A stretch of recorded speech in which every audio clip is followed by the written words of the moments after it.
Hi everyone, welcome to the Celebrity Diaries. Don Cornelius, the guy behind the unbelievable Soul Train, brought beat and soul into homes. Across America, his smooth voice and easy style made him a symbol of the 70 and 80, yet behind the sparkling outside, murkiness came down. As his profession was removed, Don's individual life started to disentangle, monetary difficulties mounted, and murmurs of his disconnection became stronger when an image of his abundance was presently failed to remember an ing-sign of his plummet into murkiness. Afterward, one critical day, the insight about Don's unexpected demise stunned the world. We should make a plunge presently. Don Cornelius, a transcending figure in American TV, made a permanent imprint on the media outlet through his notable creation. Soul Train. At that point of his awful demise in 2012, Cornelius had a total assets assessed at $10 million. His excursion into the domain of Broadway started in 1966 when he got in a situation as a broadcaster, news columnist, and circle jockey at Chicago radio broadcast. WV. It was here that Cornelius laid the establishment for his future undertakings, improving his abilities and developing his enthusiasm for broadcasting. His progress to TV happened in 1967 when he joined Chicago's UQ television web. He facilitated a news program named A Dark's Perspective on the News. This stage gave Cornelius with a stage to address issues relevant to the African-American people group, displaying his obligation to social mindfulness and bapping anyway. It was in 1970 that Cornelius made his most prominent progress with the send-off of Soul Train on WQ television.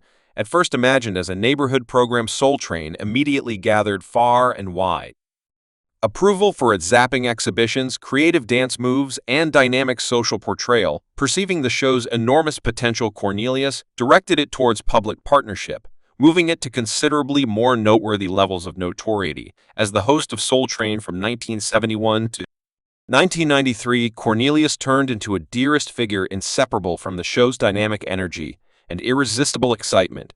His suave attitude and appealing presence charmed him to crowds. The country is cementing his status as a social symbol. Past his job as host, Cornelius filled in as the imaginative power behind Soul Train, molding its substance and vision with steadfast commitment. Soul Train, a broadly partnered show, turned into a social peculiarity under Cornelius' stewardship from 1970 to 1993.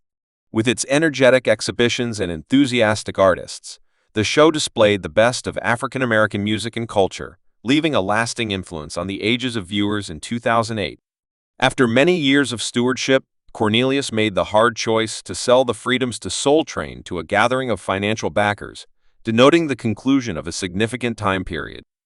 Although the monetary subtleties of the exchange remained undisclosed, it flagged another part for the darling establishment. The resulting proprietorship changes ultimately prompted the bet to get sold to Soul Train in 2016, guaranteeing its perseverance. Heritage. In the chronicles of diversion history, Cornelius's commitments to music and TV were perceived as posthumous when, on November 3, 2023, he was drafted into the rowdy lobby of distinction with the lofty Amy Don. Granting this honor filled in as a confirmation of his enduring impact and persevering heritage. Don Cornelius was brought into the world on September 27, 1936, on the dynamic roads of Chicago's South Side. Raised in the socially rich Bronzeville neighborhood, Cornelius's childhood imparted in him a profound appreciation for music and the local area. Subsequent to graduating from Doable Secondary School in 1954, he left on a wonderful excursion of administration and self-revelation. In 1956, Cornelius set out to make a real difference and enrolled in the U.S. Marine Corps, where he fearlessly served for 18 months during the Korean conflict. Upon getting back to regular citizen life, he left on a progression of different vocation adventures, going from offering tires and vehicles to protection business. His encounters as an official with the Chicago Police Division gave him important experiences into the intricacies of metropolitan life. Anyway, it was Cornelius's obsession for broadcasting that eventually moved him towards his actual calling. In 1966, he made a critical choice to seek after his fantasies, signing up for a 3-month broadcasting course to sharpen his abilities. This choice ended up being a defining moment in his life, opening entryways to a profession that would leave a permanent imprint on the scene of American TV while wandering into the domain of radio. Cornelius got a position as a commentator, journalist, and, what's more, plate jockey at Chicago's WV. It was here that he sharpened his specialty, enrapturing crowds with his unmistakable voice and resolute magnetism. His change to TV happened in 1967 when he joined the positions of WCU Television, where he facilitated the weighty news program. A dark's perspective on the news on this stage gave Cornelius an interesting open door to intensify the voices of the African American people group, shedding light on issues of civil rights and fairness. In 1970, Cornelius understood his vision with the send-off of Soul Train on WCU Television, lighting a social upheaval that would resound into the indefinite future, filled by his energy for soul music and propelled by social equality development. Cornelius perceived the direction of portrayal for African American specialists on standard TV. Not entirely settled to make up for this shortcoming, he changed Soul Train into a dynamic exhibit for a rising ability, presenting innumerable performers to a worldwide crowd with their irresistible enthusiasm in energetic exhibitions. Soul Train immediately turned into a social peculiarity, enthralling crowds of all foundations. From its unassuming starting points as a nearby program, it took off to the public with its zapping dance schedules and profound melodic exhibitions. Cornelius's visionary administration and faithful commitment guaranteed the show's getting through heritage, establishing his status as a spearheading force in diversion. As the visionary author and host of Soul Train, Cornelius assumed an urgent part in upsetting the depiction of African American culture on the little screen through his noteworthy work.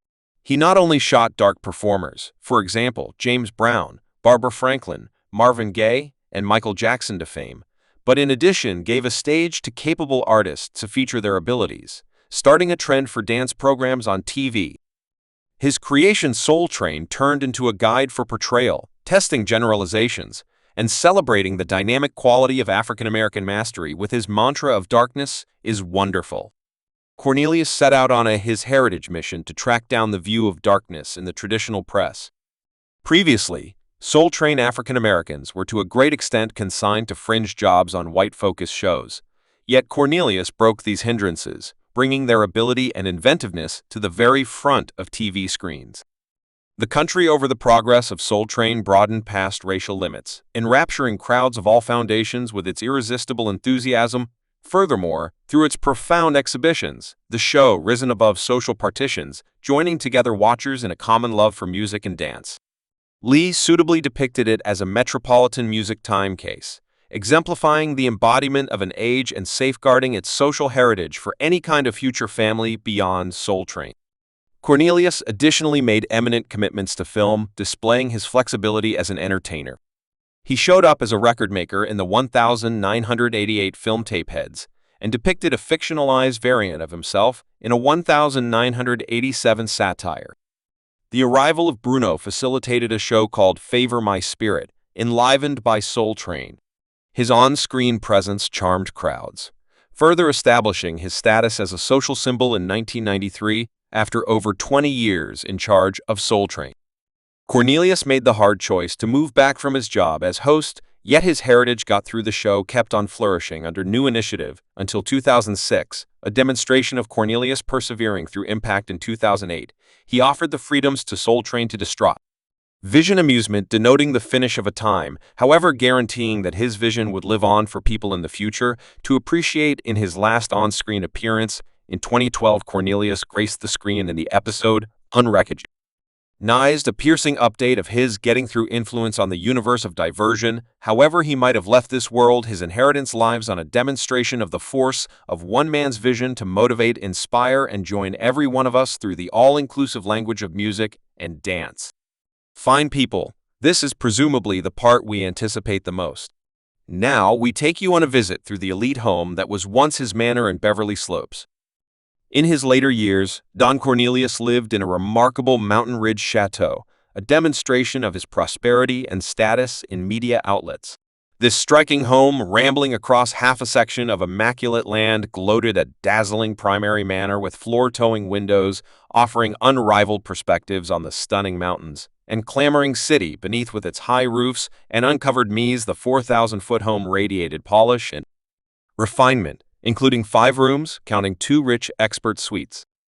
What's more, 5 washrooms in the manor gave more than adequate space for solace, and unwinding 3 comfortable chimneys added warmth and appeal to the inside, while 2 completely prepared kitchens took special care of culinary fans.